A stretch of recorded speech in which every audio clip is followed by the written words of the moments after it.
বাংলাদেশে যে 90-এর দশকের যে ফুটবল ক্রেজটা ছিল আবার 2025 সালে এসে ঠিক সেম দেখতে পাচ্ছি।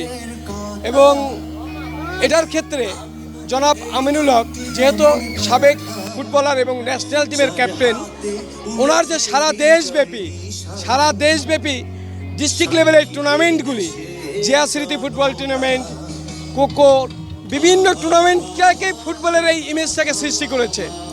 এবং আমাদের দল বিএনপি বর্তমান এই বিগত 17 বছরে বাংলাদেশে যেভাবে একেবারে রুট লেভেলে মাদকদ্রব্যে যুবকরা আসক্ত হয়েছে, সেখান থেকে বের করার একমাত্র উপায় হচ্ছে এই খেলাধুলা। এবং আজকের সিঙ্গাপুর বাংলাদেশ ম্যাচে প্রথম অর্ধায়ে আমাদের কিছু ভুল কারণেই আমরা গোল খেয়েছি, বাট সেকেন্ড হাফ খুব ভালো খেলেছি। এই ধরনের খেলাটা ধরে রাখতে পারলেই আমরা সামনে আরও ভালো কিছু করতে পারি। আমাদের যে 16 আসনের আমিনুল সাহেব আমাদেরকে যে একটা খেলা দেখার জন্য সুযোগ করে দিয়েছে আমার ভক্তগণদের জন্য, এই জন্য ওনাকে ধন্যবাদ দেই। আর আমাদের বাংলাদেশ আজকে যা খেলেছে অত্যন্ত ভালো খেলেছে। দুঃখের বিষয় আমরা গোল খেয়েছি, কোনো দুঃখ নাই।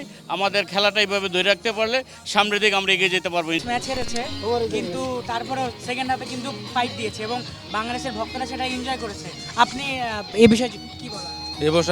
এই বিষয়ে আপনার সাথে আমি সম্পূর্ণ একমত। সেকেন্ড হাফে যথেষ্ট ভালো খেলছে, দুর্ভাগ্যক্রমে বাংলাদেশ জিততে পারে নাই এবং চেষ্টা যথেষ্ট ভালো ছিল। এভাবে করলে সামনের দিকে ভালো করবে। আমি সম্পূর্ণ এটাকে অ্যাপ্রিসিয়েট করি এবং খুব ভালো একটা উদ্যোগ।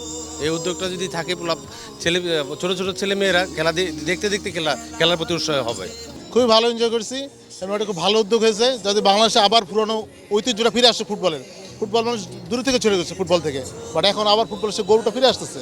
এটা খুবই বাধ্য, আমাদের জেতার কথাই ছিল, বাট দুর্ভাগ্য আমাদের সবাই আমাদের